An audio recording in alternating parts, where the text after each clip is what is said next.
Namaste and good morning to all of you. Let's start our Sunday morning Gita class with some mantras. Om Parthay Pratibodhitam Bhagavata Narayan Swayam Vyasena Gathitam Puran Munina Madhye Mahabharatam Advaitam Ritvarshini Bhagavati Mashtadashadhyayane Am Tvam Anusandhami Bhagavad Gita Bhavadveshane नमो अस्तुते व्यास विशाल बुद्धे full Arvind आयत पत्र नेत्र येन तव्या भारत तैल पूर्णः प्रज्वलितो ज्ञानमया प्रदीपः परपान्न पारिजाताय तोत्र वेत्र एकपानये ज्ञान मुद्राय कृष्णाय गीता अमृत दुहे नमः सर्वोपनिषदो गावो दोगदा गोपाल नंदना पार्थो वत्सा सुधीर भोगता दुग्धम गीता अमृतम महत वसुदेव सुतम देवम कंस चानूरमर्दनम देवकी परमानंदम कृष्णम वंदे जगद्गुरुम भीष्म द्रोण तटा जयद्रथ जला गांधार नीलोत्पला शल्ये ग्राहवती कृपेन वहनी कर्णेन वेलाकुला अश्वत्थाम विकर्ण घोर मकरा दुर्योधन अवर्तने सोतीर्णा खलु पांडवै रन्नदी कैवर्तका केशवा पाराशरे वत्सरो जमलम गीता अर्थ गंधोठकम नानाख्यानक केसरम हरि कथा संबोधन अबोधितम लोके सज्जन षटपद रह रह पे पिए मानव मुदा भूयाद भारत पंकजम कलिमल प्रध्वंसी न श्रेयसे मूकम करोति वाचालम पंगुम लंघ्यते गिरिम यत्कृपातमहं वंदे परमानंद माधवम यम ब्रह्म वरुण इंद्र रुद्र मरुतः स्तुन्वन्ति दिव्यस्तवे वेदे सांग पद क्रम उपनिषदे गायन्ति यम सामगा ध्यानवस्थित तद्गतेन मनसा पश्यन्ति यम योगिनो यस्यन्तं न विदुसुर असुर गणा देवाय तस्मै नमः. We finished chapter 5 last week, Karma Sannyas Yoga. So today we are going to start chapter 6, Atma Samyama Yoga. In the last chapter, we learned that all our actions, if we perform them with devotion to God, it purifies our mind, it purifies our intellect, and it deepens our spiritual realization. So that means that we have to do our duties properly as a karma yogi, and then offering it to God. And when the mind becomes pure, it becomes tranquil also. Only a pure mind can be a tranquil mind. And only then the meditation is possible. So this chapter is about meditation primarily. So that's why we got to learn how to do our duties properly as a yogi and meditate also. Then meditation won't be just a sitting and doing nothing. Meditation will definitely help us burn all those vasanas, the seeds of the vasanas. That's how we know who we are. But we cannot meditate all day long. There are some other qualities we need to cultivate. Sure, we got to do our duties properly. Let me share with you 4 practices. Even though they look very small, but these small changes in our actions and perception can greatly enhance our spiritual growth. Or you can understand that 4 ways to deepen and develop your love for yourself, for others, and for the world. In order to become the person Lord Krishna is asking us to become. First one is acceptance. Acceptance. When we learn to accept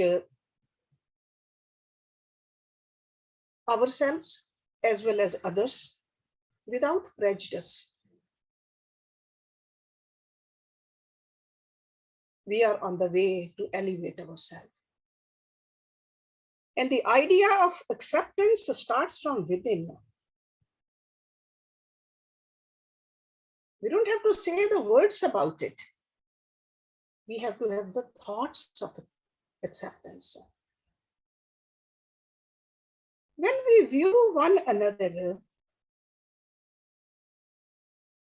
and everything else without prejudice, whether it's a religion, whether it's a race, whether it's a gender, acceptance. That's how this mind becomes pure. Second practice is compassion.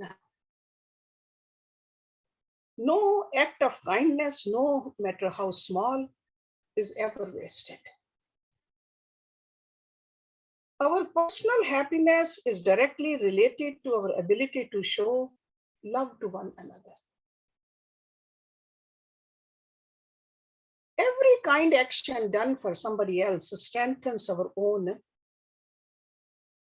spirit. Sometimes we don't realize it at that time, but it is strengthening ourselves. And the third practice is forgiveness. The weak can never forgive.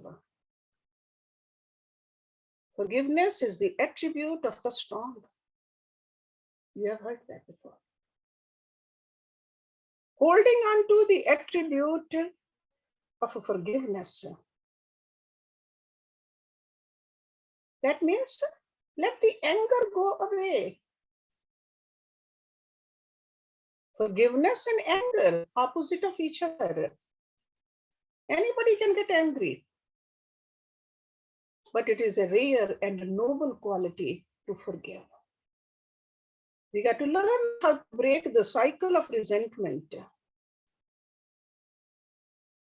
if you want to grow spiritually. And the fourth practice we need to cultivate is patience. If we can learn to surrender our individual sense of urgency and trust the process, then every dream of who we want to be, what we want to accomplish, can become a reality. So remember these four doable practices: acceptance, compassion, forgiveness, and patience. Okay, then meditation becomes very easy.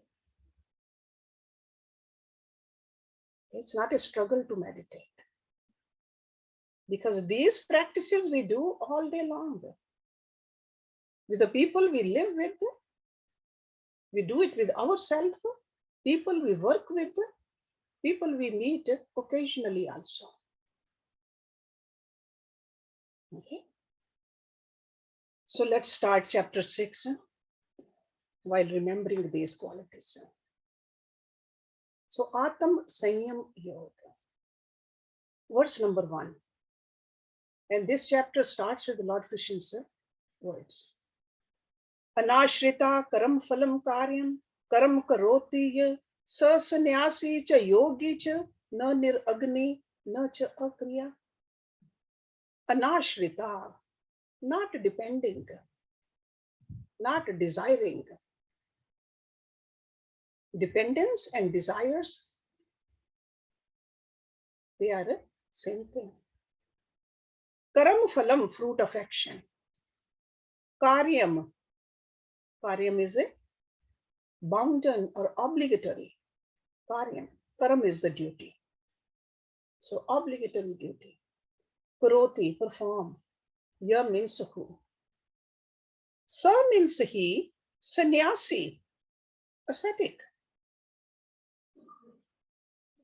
The person in the renounced order. Cha means and, yogi. Na means not, nir agni, without fire.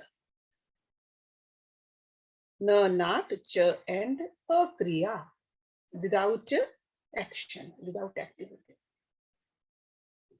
Lord Krishna says, he who performs his bounden duty, his obligatory duty, without depending on the fruits of action,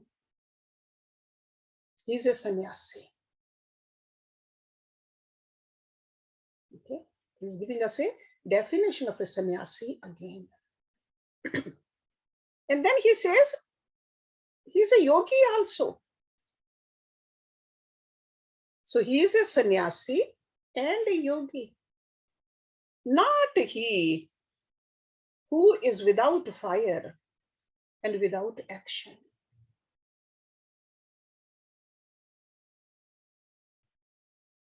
Lighting fire is a symbol of performing yajna. That means a karam kanda.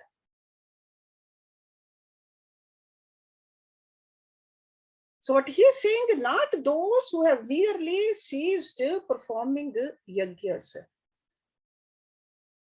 such as Agnihotra yajna or even the bodily activities.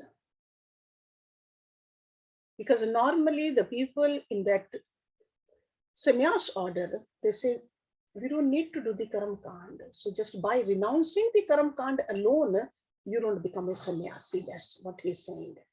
You are a sannyasi when you are doing your duties and you understand that fruits of actions you should not be attached to it. So over here, Lord Krishna is persuading or trying to persuade Arjuna to stick to his duty, to pick up the bow, because you remember Arjun put the bow down and he sat down and he says, I'm not going to fight. So he says that if you do your duty properly, without getting attached to the fruit of action, you are a yogi. Dedicate all your actions to God. That is a nobler. So this is what he's trying to tell them. So that's what we learned in the last chapter again and again. Because Arjun wanted to become a sannyasi. So Lord Krishna is stating in this verse that merely giving up the yajnas or the karam kand does not make a person a sannyasi. Or giving up the duties, that is not a sannyasi. Doing the duties properly. So a yogi is one whose mind is fully absorbed in God.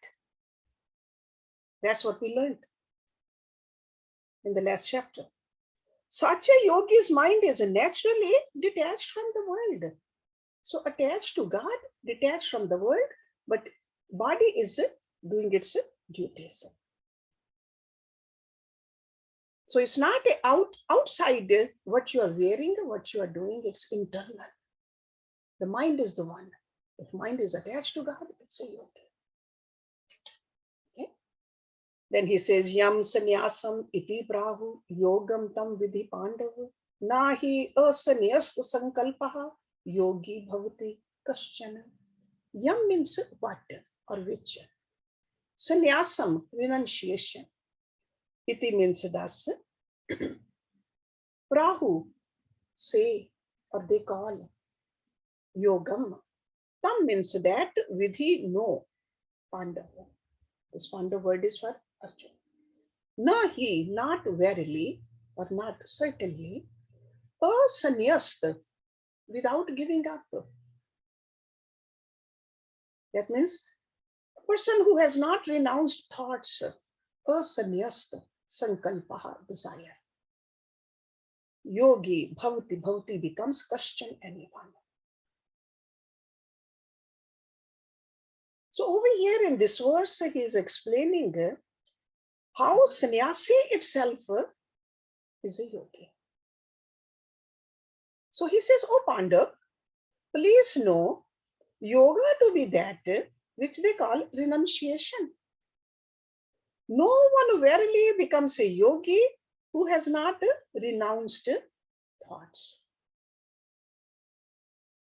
So, asanyasta sankalpa, we got to become sannyasta sankalpa. So a sannyasi is one who surrenders the sankalpa. And what are the sankalp? Sankalp means over here, the selfish desires. That's a sankalp. Pleasures of mind and the senses. I want to do this, I want to have that. So mere renunciation is not the goal. If we are searching for happiness in the world through our mind, through our senses, that means there is a sankalpa. So in the mind, if we have the sankalpa, he says you are not a sannyasi. So process of going towards God, he is explaining to us. So sannyas is non-different from yoga. So sannyas and yoga, the same thing. Without sannyas, you cannot become a yogi. So it's not a yogi can never have the selfishness in him. So selfishness keeps us attached to the world. So sannyas is the state reached through the yoga. Remember that.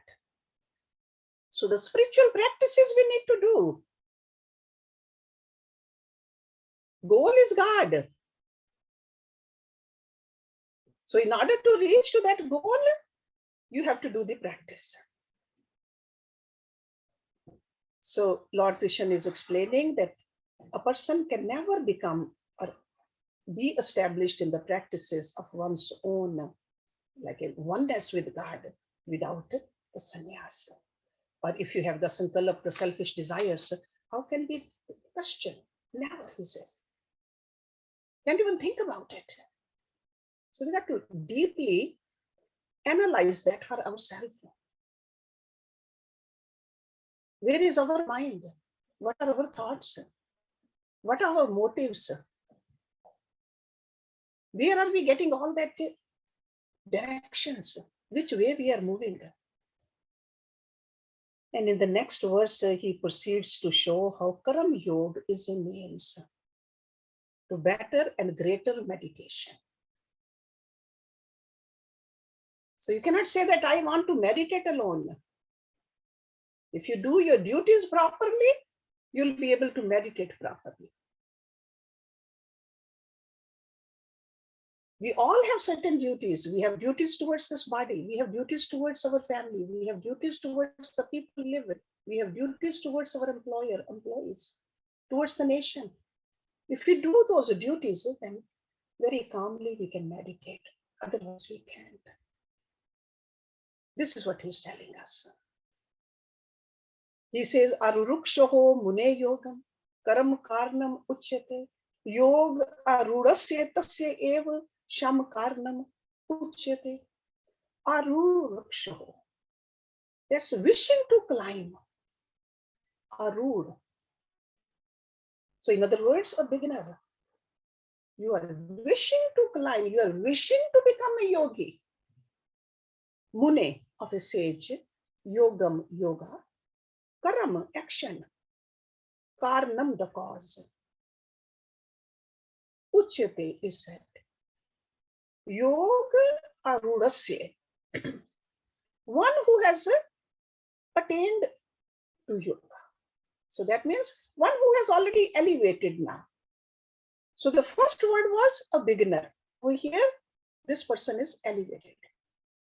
Tasya of him. Ev means certainly, even. Sham. Sham is meditation over here. Calmness, sham. Inaction. Karnam, the cause, uchyate is said. For a muni or a sage who wishes to attain to yoga, action is said to be the means. For the same sage who has attained to yoga, inaction is said to be the means.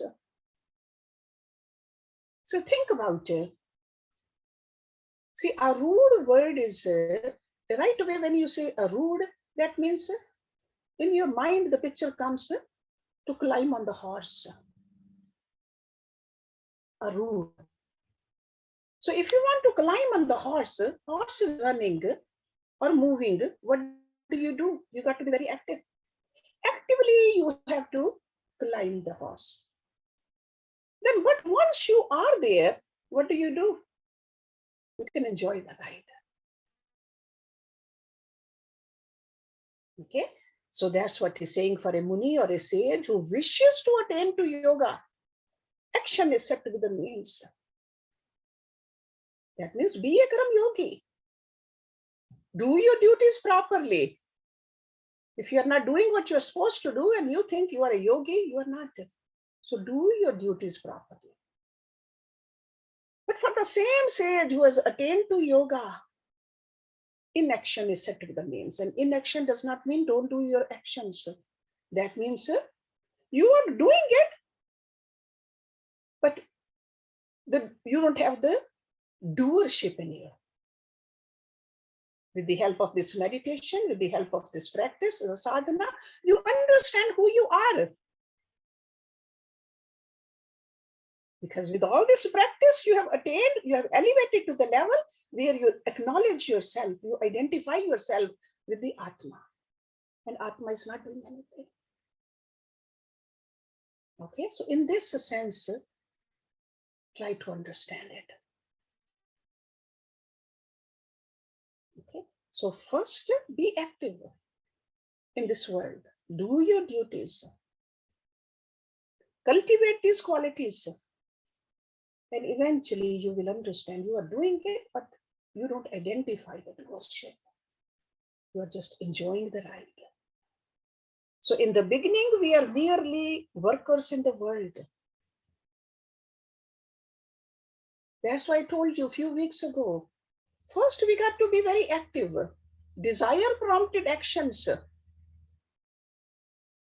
That means Rajsikta in us. Desire prompted actions. We got to learn how to sweat and toil. Work hard.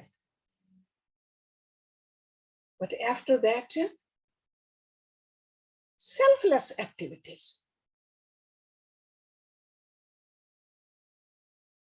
Okay, stay active for others. Then you will elevate to that level where you are still doing actions, but you don't even feel that you are doing actions. Because you recognize who you are. So yoga is like a ladder actually. We combine to reach God on this ladder. At the lowest rung, the soul is definitely caught in worldliness. We are absorbed in the mundane matter also. But the ladder of yoga, if we learn how to climb up, it takes us step by step to that stage where the consciousness is absorbed in the absolute. This is the ladder. If you remember this ladder, but in order to climb or reach that top of it, we need to do our duties properly. So that's why this yoga rude word is, it's a very catchy word over here. So if you can understand it properly. So selfless activity is good at a stage. See, first the selfish actions, then selfless actions. And then sure, the selfless actions, you got to watch. Even the selfless action, if we don't do it properly, it can agitate us. Agitate us. So that's why we got to keep an eye on that God consciousness. We don't want to get attached to the selfless activities either. We got to rise above them. So earlier work without self is the means, and afterwards work on the self is the means. Work on the self. And process is continued. This is a process.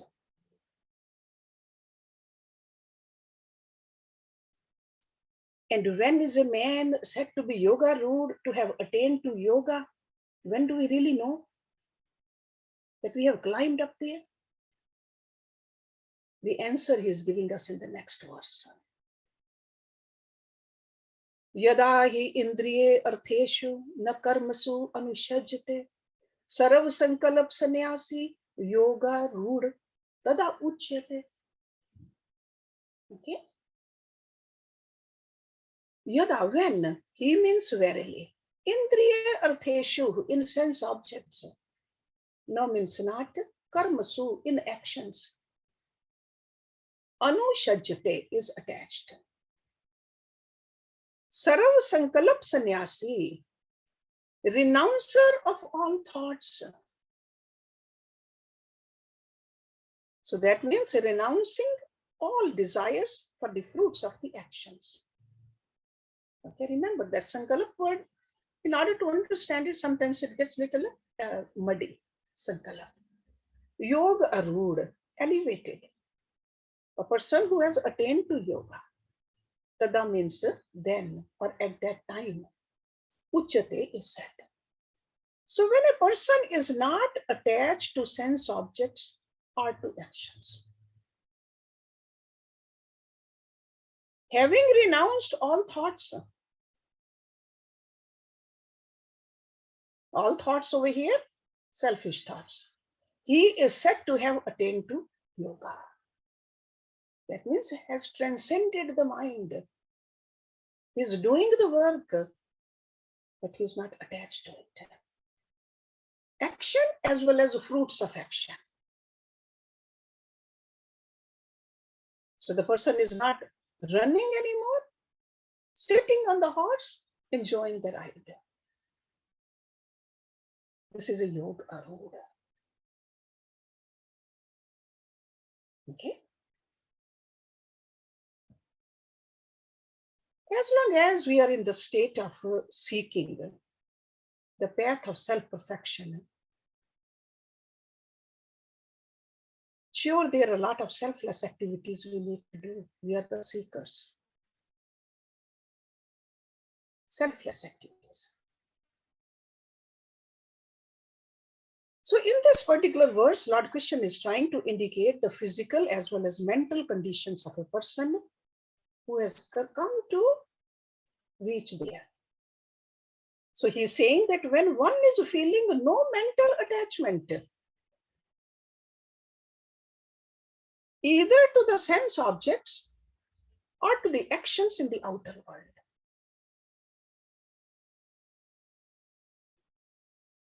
That means that there is a perfect mastery over the mind in this particular person. And this happens when mind gets attached to God. That's why in the last chapter, he has been telling us, or even the chapter before, offer your actions to God. Become attached to God. It naturally becomes detached from the world. That's the way to do it. When we attach to the higher, the lower is taken out. So an easy criteria of evaluating the state of our mind is to check whether it has become free from all material desires or not. Am I doing my actions to make my Lord happy or to myself happy?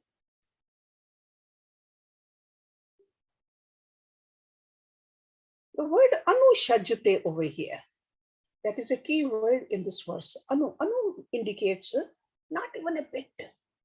Anu means very small.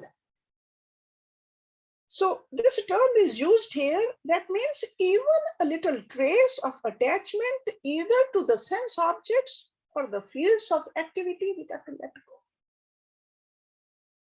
No justification. As long as we are attached to the lower, and we cannot rise up. We have to let go of that. So Lord Krishna is indicating here that he who has gained a complete mastery over the mind is one who has not only withdrawn himself from all sense contacts and activities in the outer world, but has dried up all the desires also, all the sankalp disturbances. Okay, then you are yoga arudha. And this is what we need to become, yoga arudha. Now in the next verse, he's telling us, only you can do it yourself. This is something we need to do it. Udret atmana atmanam na atmanam avsadyet. Atma ev hi atmana bandhu. Atma ev ripu atmana. Udret, elevate. That means lifting up, udret. Atmana, through the mind. Atmanam, the self. Na atmanam, not the self. Avsadyet. Lower yourself or degrade yourself. Avsadyet. So udret is moving up. Avsadyet is moving down. Atma, the self. Ev means only. He means indeed, verily. Atmana, of the self. Bandhu, friend. Atma, the self. Ev means only. Ripu, enemy. Atmana, of the self.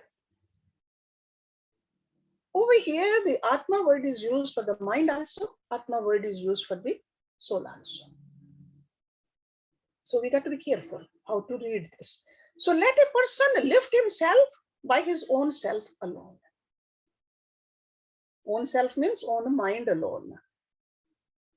And let him not lower himself. So that means do not degrade yourself. Rise yourself up. This self alone is the friend of oneself. So that means the mind can be our friend. And this self alone is the enemy of oneself. That means if our mind takes us at the lower place, that mind is our enemy. If the mind of ours takes us to the higher place, that is our friend. So elevate yourself to the power of your mind. That's what he's telling us. And not degrade yourself. So the mind can become your friend and it can become your enemy also. Okay? So uplift yourself by yourself. That is very profound statement. He has made it other places also. And in the Upanishads also we read this.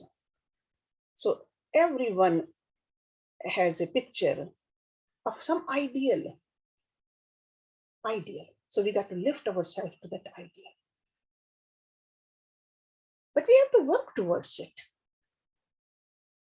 Intellectually, we may have a clear and vivid picture of what we should be.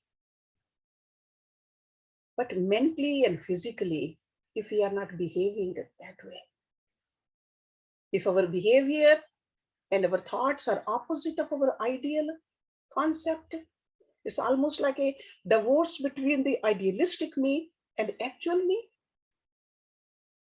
then we are hypocrites. 80% of us are generally unconscious of this dualism in us. We know that we should not lie, we should not cheat, ideally, but actually, are we doing that? So we mistake ourselves to be the ideal, but we are generally blind to our own actual imperfections. So that's why Lord Krishna has put this verse over here, that yourself, you got to do it. The yogi guru, the saints, the munis, they show us the way. But we have to do the traveling. Ourselves, we have to do it. Okay, so intellectual us and the actual us should be the same. Normally, we see a notoriously selfish person in the society. When he sees or she sees somebody else showing selfishness, will criticize. So a selfish person will also criticize another selfish person. Okay, so that means even a selfish person knows what the right thing to do is to, but we just fall short in doing it. So Lord Krishna is telling us again, He is giving us the process by which the lower is brought under the direct management and the discipline of the higher. These are the spiritual techniques. And these techniques only we can follow. That's why I mentioned before we started this chapter, there's 4 techniques. They will keep us on this, the level of the ideal. There could be days when we are not following it completely, but then we reflect upon it. And then we work hard to just climb up it again. So remember that no guru can take the responsibility. No scripture can promise the redemption. No altar, no matter how beautiful it is, no temple can give us the divine blessings. We got to raise ourselves from the lower to the higher ourselves. That's what Lord Krishna is saying. This discipline, this work we have to do. So this lower, we got to transcend. Higher, we need to reach. So in this process, sure, the teacher, the scriptures, the temples, they do have influence on us. They motivate us, they show us the path, but ultimate walking we have to do. This is what Lord Krishna is saying. So when he says, let a man lift himself by his own self, alone, alone, that is the key word. Okay? So actual happening depends upon us. If our mind is controlled, say like a controlled mind can accomplish many beneficial endeavors. An uncontrolled mind can degrade himself. Okay, so let's look at the next verse. The similar kind of a message he is giving to emphasize the point over here. Bandhu Atma Atmana tasya yen Atma ev Atmana jita anatmana tu shatrutve vartet Atma ev shatrutvam. Bandhu, friend. Atma, the self. Atman, of the self. So that means for the person. Tasya, his, yen, by whom? Atma, the self. Ev, even. Atmana, by the self. Jita, conquered. Again over here he is using the Atma word for mind also, and for the ego also, and for the soul also. Anatmana, the unconquered mind. Anatmana. Tu means but, shatrutve, in the place of an enemy. Shatru is the enemy. Vartet, remain. Atma, the self, the mind. Ev means even. Shatrutvam, like an enemy. The self is the friend of the self for him who has conquered himself by the self. Okay? If my mind is in my control, that mind is my friend.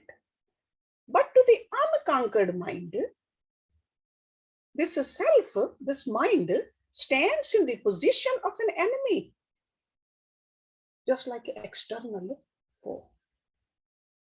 So if in mind is not in my control, it's my enemy. If it's in my control, it is my friend. So for those who have conquered the mind, it is their friend. For those who have failed to do so, the mind is the worst enemy for that person.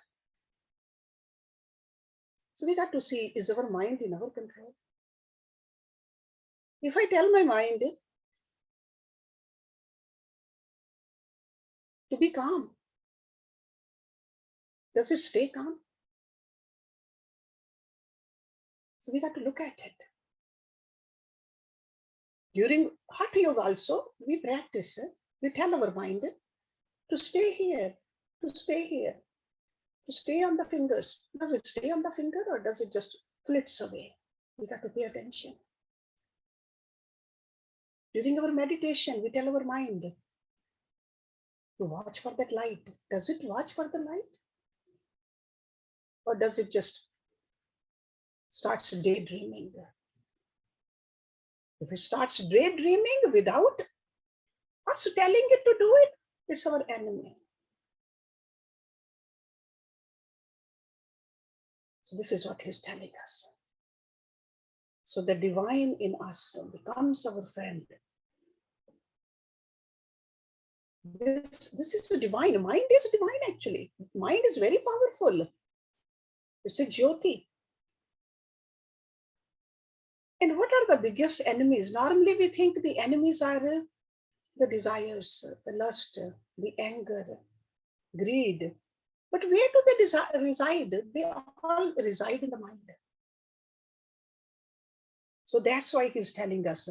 So when we nourish hatred in our mind, that is our enemy. Negative thoughts are our enemy. They do more damage to the person, himself or herself, than somebody else. Negative thoughts. Because what is mind? Mind is our thoughts. Flow of thought is called mind. So if the thoughts are negative, that's a poison. It's a poison, and poison will definitely hurt us. So our own uncontrolled mind causes harm, but who has conquered the mind? That mind is a friend. See, that's why there's so much emphasis on the mind in yoga. Yoga practice is all about the mind actually. The reason we want a healthy body, so that we don't have to worry about the body while we are working on the mind. That's the reason. But the real journey, the yogic journey, is about the mind. Remember that. Okay. Let's do one more verse. See, he is creating a beautiful, he's giving us a beautiful message that what kind of a mind we need in order to elevate. Okay. So jit atmana prashantasya paramatma samahita shitoshna sukh dukheshu tatha man apamanya. Jit atmana, the self-controlled, the conquered mind. Prashantasya, peaceful mind. Paramatma, the supreme self, God. Samahita, steadfast, balanced. Sheet, ushna, cold and heat. Sukh, dukh, pleasure and pain. These are the dualities of life. So, sheet, ushna, sukh, dukheshu. In the cold and heat, pleasure and pain. Tatha means also man apamanyo, in honor and dishonor. The supreme self of him who is self-controlled and peaceful is balanced. In cold and heat, pleasure and pain, and also in honor and dishonor. So in other words, a yogi who has conquered the mind. So this is a state of a yoga, a rude person. This is what he is describing it to us. So person who has controlled the mind and has risen above the dualities of cold and heat, joy and sorrow, honor and dishonor, such a yogi remain peaceful and steadfast in their devotion to God. That's what it means. So the relationship with the God, otherwise the relationship with God is not devotional. If you are constantly worried. So equilibrium of the mind of a seeker, it becomes, then a person becomes yoga rude. Such a equanimous mind, which is held steadfast in contemplation of the Supreme. So we can contemplate on the Supreme or get dissolve our mind into the higher only when we can just let go of the lower. And what is the lower? Lower is the body. Heat and control, cold, those are the stimuli of the body. So it's like at the body level. There could be other things at the body level too. So heat and cold, he is just basically mentioning detach from the body. At least when we are praying, or when we are meditating, or even when we are doing selfless service, detach your mind from the body. Okay, so heat and cold really means the bodily dualities. It could be health, it could be disease, it could be youth, it could be old age, all kinds of things at the bodily level. Detach from them. And the second pair of opposite indicated here is pleasure and pain. That is at the mental level. So rise above the physical body, rise above the mental also. Pleasure and pain we feel at the mental level. What else we feel? There could be hatred and love at the mental level. So there are a lot of other dualities. Affection and jealousy at the mental level. Kindness and cruelty at the mental level. Rise above the mental level also. You are not the mind. You are not the body, you are not the mind. And the last pair of opposites indicated honor and dishonor. That really shows our intellectual zone. There are some people, they'll respect us. There will be people who will rebuke us. Rise above that also. Do not get disturbed by it. So these three represent these three worlds of ours: the physical, mental, and intellectual. And a yoga, a rude, or a yogi is one who has conquered the mind and is able to see these fleeting perceptions as the workings of the body, mind, and the intellect only, not the soul. There are only two realms in which the mind may dwell. One is the realm of Maya. So this is all part of Maya. Body is part of Maya. Mind is part of Maya. Intellect is part of Maya too, which is called Prakriti also. And other is the realm of God. Choice is ours. Do we want to play with the Maya, or we want to play in the realm of God? So if the mind rises above the sensual dualities of the world, it can easily get absorbed in God. Okay? So because in our meditation, when we are elevating ourselves, we want to play in the realm of God. So that's why he's telling us to have a clean mind, calm mind. Make your mind your friend so that you can elevate yourself into the higher steps. And then he's going to tell us how to do it too. Okay, this chapter is about meditation. He will tell us how to meditate, when to meditate, what to do when we are meditating also. Okay, all that technical questions are answered in this chapter. But right now he's just telling us that how important it is to have your mind as your friend. Okay, because if the mind is a friend, only then it can help you elevate into that divine realm. Okay, so we'll start our next week class with verse number 8. Om Purnamada Purnam Idam Purnat Purnamudachyate Purnasya Purnam Adaya Purnameva Visheshyate.